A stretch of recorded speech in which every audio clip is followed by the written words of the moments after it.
And you know the state of Oklahoma, I spoke before the Oklahoma State Legislature about 6 months ago, and they actually, it got defeated, but I don't think it will next year when it comes up again.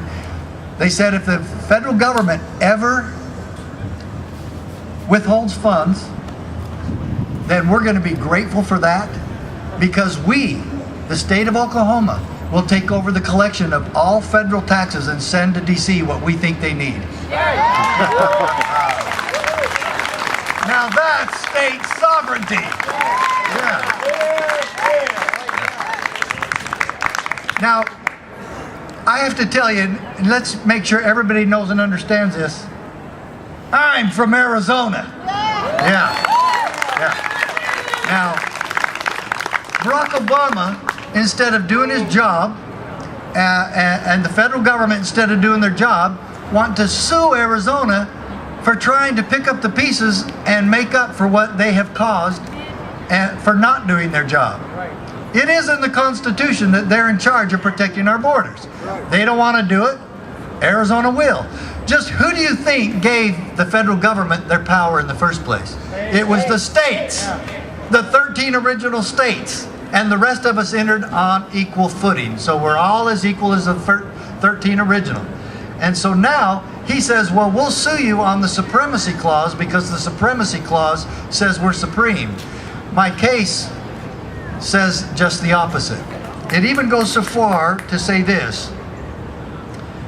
The supremacy clause, however, makes law of the land only laws that are made in pursuance to the Constitution. The Constitution is supreme, not the federal government. Okay?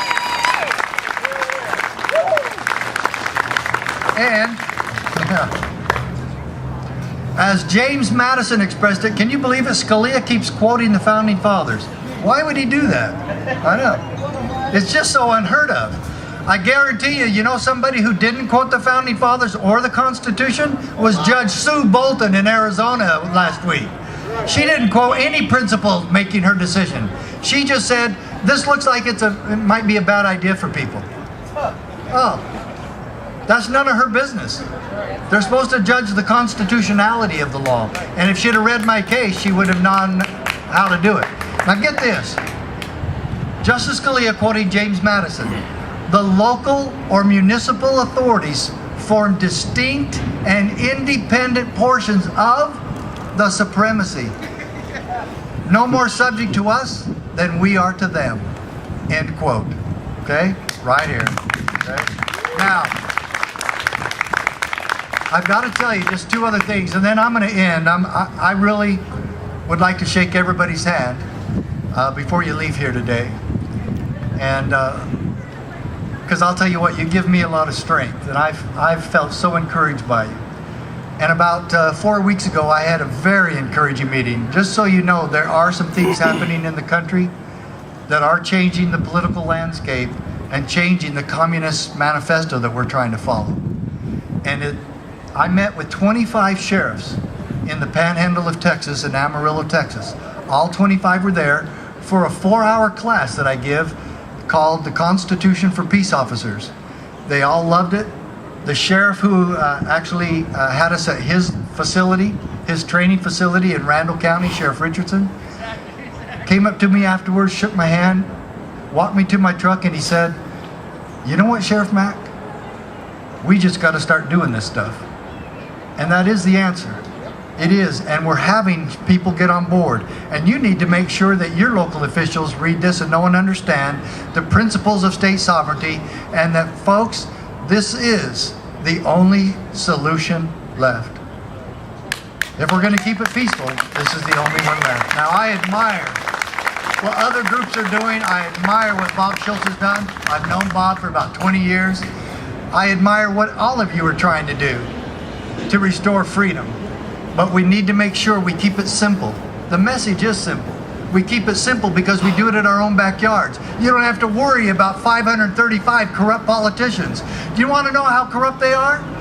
Who gets better benefits? 535 lying politicians in Washington, D.C., or our veterans who have stood and fought for our country? Yeah, that's an easy one to answer, isn't it? That's pathetic, and that's tyranny at its worst.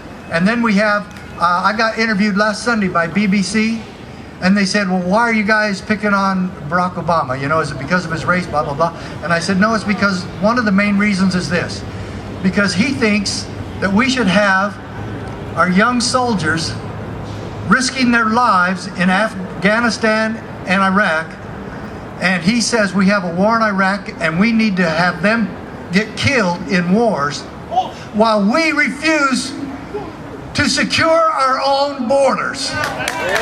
And he's willing to risk the lives of your children and mine for his own political gain, and he will not secure our borders. And he's willing to compromise your security, your liberty, and your safety for his own political gain, because that's all this has been. And Clinton did it, and Bush did it, and now he's doing it.